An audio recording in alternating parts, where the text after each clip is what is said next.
All right, welcome to lesson 37. If you're with me from the beginning of the year, or this is the second lesson for the second semester of junior English, thanks for joining me. I apologize for my voice today. I just got the second shot of the Pfizer vaccine, so I'm not feeling great, but I do want to get this recorded for you so you have some walkthroughs on how to be doing the work that was assigned last week and that is being assigned this week for next week.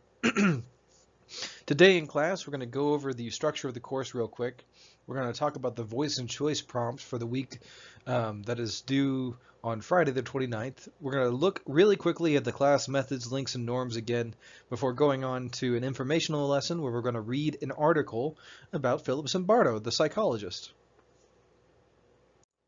As always, that link in the bottom right-hand corner of the screen, that QR code, if you take a picture of that with a smartphone, it'll take you through to the living syllabus for this course, which will have all the explanations for all the assignments posted as I record them and post them online. And those will usually be posted about a day before I walk you through them in class. So if you want to stay ahead of things, or if you can't get to the live class, then that is a good link to have.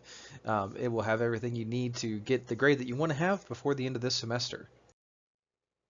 All right, so there are no old assignments right now. The upcoming assignments are the voice and choice assignment, which is due on the 29th. It's due Friday this week. There is the Zimbardo reading, which will be due on the 5th. That's next week, next Friday. And the extra credit booster, if you're interested in writing some of that copy for the 15K scholarship group as a side project, as something that you'd like to do. That'll be due on the 31st on Sunday, and if you could get those in as soon as possible, that'd be great, and I will pass those on to that group. All right, let's take a minute and look at our learning targets for this lesson. In the writing portion of the lesson, we're going to focus on the choice day for the voice and choice assignment. So this means you can record a response to a prompt that matches your career path or your interests. For the literature lesson in this class, we're going to do a very short exploration of the norms and methods for this semester. Not really literature, but it could fit in there. And then for the informational portion of this lesson, we're going to read and annotate an article on morality, which sounds really boring, but once we get into it, there's stuff in there about the military, there's stuff in there about good and evil, there's stuff in there about psychology. I hope that you find it interesting. And then if we have any time in the live class after all that, we should have about 10-15 minutes remaining. I can walk anybody who has any questions about how to access the voice and choice assignment or the informational reading that we're going to be doing in class as well. Real quick, a recap of what our week structure looks like. We'll have a beginning lesson posted for Mondays and Tuesdays. The video will be posted on my YouTube page as well as on the Living Syllabus. There's a second video each week that will be posted on the Living Syllabus on my YouTube page for Thursdays and Fridays for folks who maybe can't make it in or for people who need to recap what we did that week. My office hours are from 12 to 2:30 on Wednesdays. If I'm ever late logging in, I'll push those back to 3. I think that probably is going to happen this week just because of meetings in the morning. All right, so let's talk about our voice and choice for this week.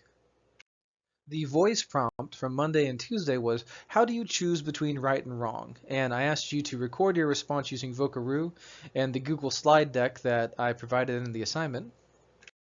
The choice prompt is choosing one of these 10 different prompts that matches your interests the most. So today, for this Thursday or Friday class, depending on whether you're gold or blue, you'll be responding to whichever one of these prompts matches most your interest area.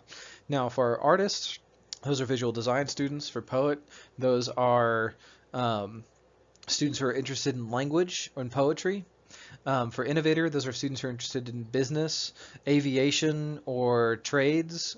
For the journalist, those are students who are interested in researching or in law or journalism. And for the fittest, that's sports and medicine. I don't have a medicine prompt this week, so I'll make sure to include one of those next week. And for the mentor, that's psychology and education. For the gamer, that's games, game designs, game reporting, game psychology. For the musician, that's music, music design, sound design, and production. For Old Glory, that's if you're interested in the military, military history, or politics. And for the author, that is for people who like to write long form writing or like films or books or television. So those are the 10 different paths. If you have a career that you're interested in that is not covered in those 10 paths, generally I'll point you towards the innovator, or we can work on finding out where you fit the best in these 10 paths. And if you don't fit at all, then maybe I need an 11th path. Who knows? But those are the prompts that we're looking at for the Thursday and Friday lesson for the 21st and 22nd.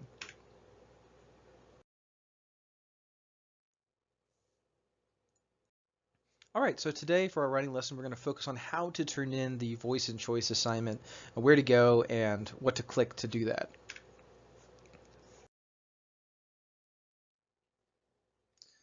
All right, so for your first voice and choice assignment for this semester, I'm looking for 2 voice recordings or type responses if you're uncomfortable recording your voice. The first response is to a prompt that everyone has in common. That's how do you decide between right and wrong. That was posted on Monday. And the second response is to that prompt that you choose from those 10 career paths I just spoke about. And you're going to be recording your voice using the link on the slide in that little white box on the right side to vocaroo.com. So if you'd rather type your response, that's okay too. If you're concerned about saying something that you regret, or you just don't want me to hear your voice, that's okay. You can always type your responses. This is effectively a journal response to a prompt.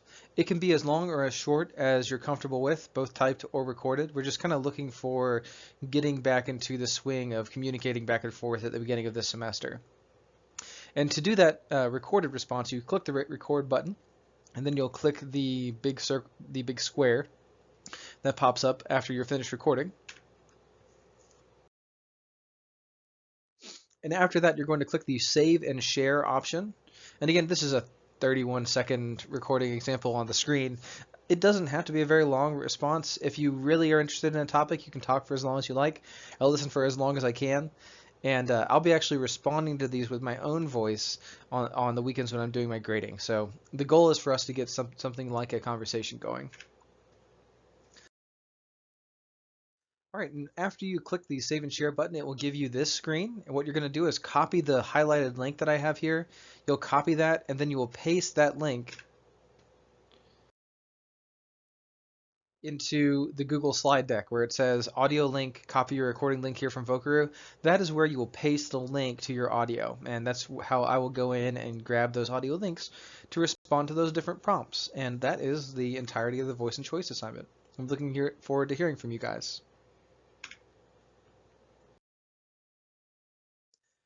Real quick reminder, the voice and choice assignment is due on Friday the 29th. The first Zimbardo reading is due on the 5th of February, and the extra credit booster is due on the 31st of January. All right, let's have a really quick moment to once again go over the class norms, structures, where you can go to find assignments, lessons, readings, and explanations. There's no assignment tied to this. It's just kind of how you can access all the assignments. The everything document for semester 2, the living syllabus, is absolutely your go-to place for finding what will be graded, what will be extra credit, explanations for how to complete assignments, links to readings that we have done in class, links to texts, or any important information, including my contact information. The class structure on a daily basis, we talked about this in our first lesson as well, but just real quick here as well. There are 3 parts to each class structure. There's a writing portion, a literature portion, and an informational portion. The reason we do all 3 of those is we're trying to complete 2 essays this semester in writing. We're trying to prepare for the ACT reading with our literature, and we're trying to prepare for the ACT English with informational.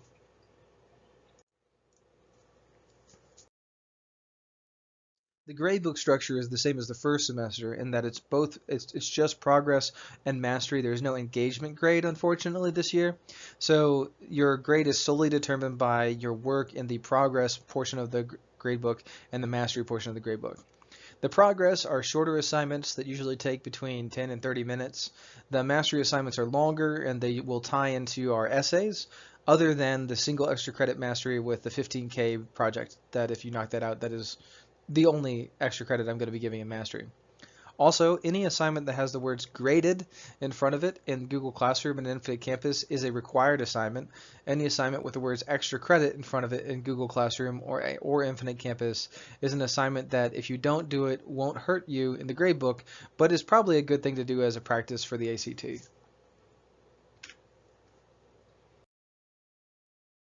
All right, that's our literature lesson. We're going to kind of get into the bulk of the lesson in a second. We talk about this Zimbardo article. So why are we reading this article today? It ties into our third essay on how do we evaluate what's right and wrong. You're going to be making an argument about how you believe people decide between right and wrong, using text to support your argument. The text we're going to look at today is a psychology text and also a little bit of military history. So that is a potential text for you to use. You could use the text we read today. So if you're reading along and you're completing the assignment for this reading that's due on the 5th of February, some of the annotations that you make could end up in your essay. So this is potentially the first step of your essay. You don't have to use this article that we do today for your essay, but you do have to do it for a grading class for annotating it. All right, so yeah, you will be using one or two articles in your essay. All right, so what's this assignment all about? Your directions are that you need to annotate or make comments on the article in your Google Classroom link in 3 ways. You can make comments on at least 3 different sections using the following comments. I give you 4 comments that you can plug in, or you can make your own comments, but you need to have at least 3 comments on the document to get full credit. You can use one comment multiple times too if you just find things interesting and you don't feel the others. So really I'm looking for 3 comments on this document that you could potentially use to guide your reading when you come back to it for your essay.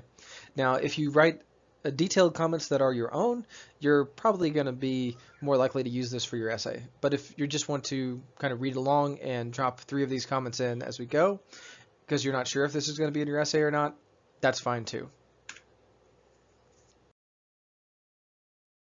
All right, and this is the article. It's from 2004. It's titled, What Makes Good People Do Bad Things? In 1971, Philip Zimbardo, a psychology professor at Stanford University, oversaw an infamous experiment called the Stanford Prison Experiment. Stanford students were assigned roles, guard or prisoner, and were then observed. The experiment was eventually shut down after the guards began to brutalize the prisoners. In this article by Melissa Dittman, Zimbardo discusses his conclusions regarding human nature. As you read, identify all of the different factors that can foster evil in a person. You can do that or not, and I have some issues with the article that Melissa Dittman puts together here, but we're going to kind of dive into that as we go. So let's get into the article. As the story goes, Dr. Jekyll uses a chemical to turn into his evil alter ego, Dr. Hyde. In real life, however, no chemical may be needed. Instead, just the right dose of certain social situations can transform ordinary good people into evildoers. That was the case with Iraqi prisoner abuse at Abu Ghraib, argued former APA President Philip G. Zimbardo, PhD in a presidential track program during APA's 2004 annual convention in Honolulu. I love how the author of this article is like, here are all the reasons why he's amazing at his job. Don't question his findings. So right away we get all of Zimbardo's credentials, and he is a very heavily credentialed and heavily quoted psychologist. I draw your attention to the Dr. Jekyll and Mr. Hyde picture on the left that the author is immediately talking about, and a picture from Abu Ghraib prison. I do not include the image of the corpse of a U.S. prisoner of war there, because I think that's a little bit much for a slide deck that I just fire out into the universe. But that is what that soldier is smiling next to, is a corpse of a U.S. prisoner of war. There was a whole investigation. We're going to get into that. Indeed, Zimbardo, an emeritus psychology professor at Stanford University, highlighted how this Dr. Hyde transformation occurred among U.S. soldiers at Abu Ghraib by presenting classic psychology research on situational effects on human behavior. Zimbardo, who will be an expert witness for several of the U.S. soldiers on trial, argued that situations pull people to act in ways they never thought imaginable. That line between good and evil is permeable, Zimbardo said. Any of us could move across it. I argue that we all have the capacity for love and evil. to be Mother Teresa or to be Hitler or Saddam Hussein. It's the situation that brings it out. And you have that quote over there as well. That's Zimbardo himself. In fact, the classic electric shock experiment by social psychologist Stanley Milgram, Ph.D., showed that when given an order by someone in authority, people would deliver what they believed to be extreme levels of electrical shock to other study participants who answered questions incorrectly.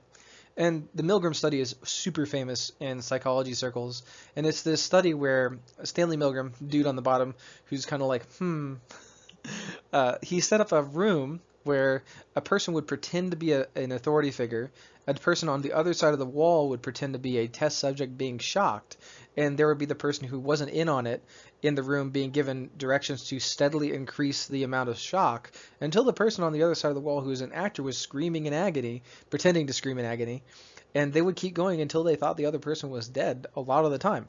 So the Milgram experiment was a little bit more reliable, if not also horrible, than the Zimbardo experiment, but they're both fascinating. Zimbardo said the experiment provides several lessons about how situations can foster evil. Here are the lessons that Zimbardo said he learned about how a situation can cause people to do evil. 1. Provide people with an ideology to justify beliefs for actions. 2. Make people take a small first step towards a harmful act with a minor, trivial action, and then gradually increase those small actions. That's basically what happened in the Milgram study. Also, this was written in 2004. 3. Make those in charge seem like a just authority. 4. Transform a once compassionate leader into a dictatorial figure. 5. Provide people with vague and ever-changing rules. 6. Relabel the situation's actors and their actions to legitimize the ideology. 7. Provide people with social models of compliance, so examples of people doing what you want them to do. 8. Allow dissent, allow people to disagree, but only if people continue to comply with their orders. 9. Make exiting the situation difficult. So these are the lessons that Zimbardo said in 2004 about how a situation can foster evil. Particularly notable, Zimbardo said, is that people are seduced into evil by dehumanizing and labeling others. And then this next sentence, this quote, is dense, but it's absolutely timely and topical when we look at the events of the 6th of January and what happened during the raid on the Capitol. What Zimbardo says is, people semantically change their perception of victims of the evil act and change the relationship of the aggressor to their aggression. So killing or hurting becomes the same as helping, he said. And then I have a quote over here from an interview with one of the Capitol policemen who defended the Capitol of the United States during that attack on the 6th.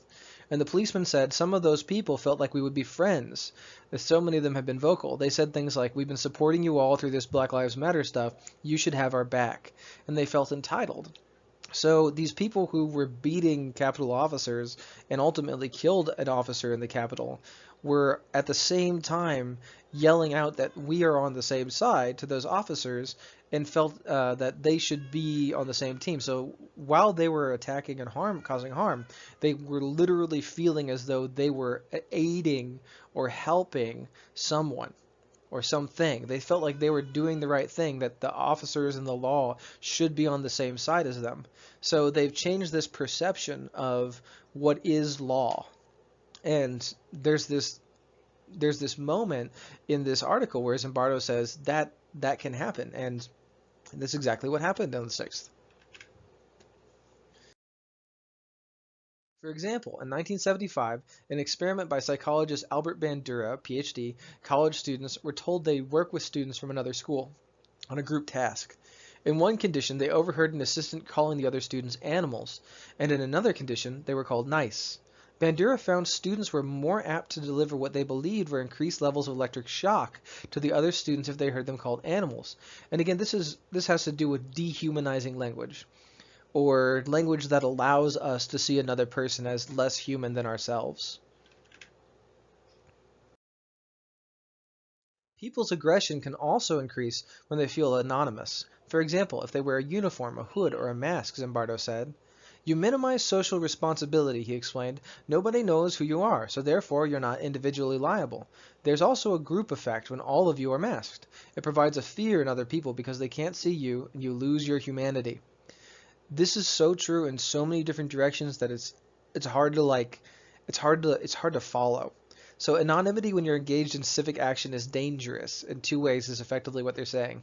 Anonymous police who don't have badge numbers or who are masked as well are dangerous because they feel safe when they're over policing or causing harm. They don't act as a single entity, they act as an expression of a group.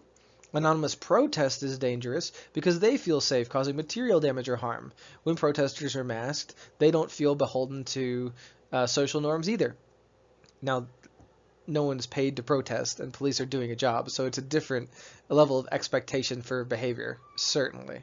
And it's a conversation that warrants an entire class period, so we're going to pause there in the live class and talk about when and why being anonymous is safer or preferable to not being anonymous, because there are certainly times when it's important to protect people's anonymity, or else they could be harmed. There's an example of that later.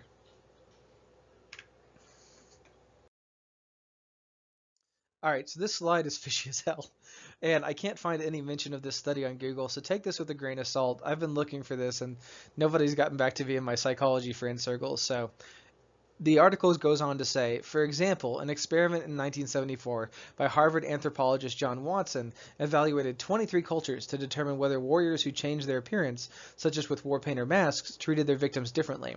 As it turned out, 80% of warriors in these cultures were found to be more destructive, for example, killing, torturing, or mutilating their victims, than unpainted or unmasked warriors. I find it super suspicious that this article that talks so much about Abu Ghraib as something that just happens is really comfortable saying that there are all these like warrior cultures and like war paint and I, I think this is suspicious. What's more, a person's anonymity can be induced by acting in an anonymity-conferring environment that adds to the pleasure of destruction, vandalism, and the power of being in control, Zimbardo noted. It's not just seeing people hurt. It's doing things that you have a sense that you are controlling behavior of other people in ways that you typically don't. Feeling like you have impact on an election that perhaps you feel you lost. Feeling like your voice is being heard through destruction. I have a big disclaimer here too. While the Capitol insurrection was also a riot, the events and goals of organizers leading up to the riot at the Capitol and the riots during the summer of 2020 are extremely different. 2020 was all about protesting police violence, and those protests were escalated into riots. And in January 2021, it was an intentional attempt to block elected officials to confirm a president through a normal transfer of power. So those are pretty different things, but I think it's worth looking at rioting as an action through the lens of Zimbardo.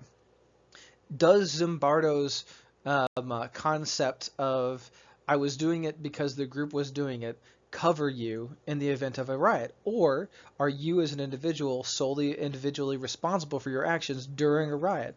It's a debate, and it's an interesting debate.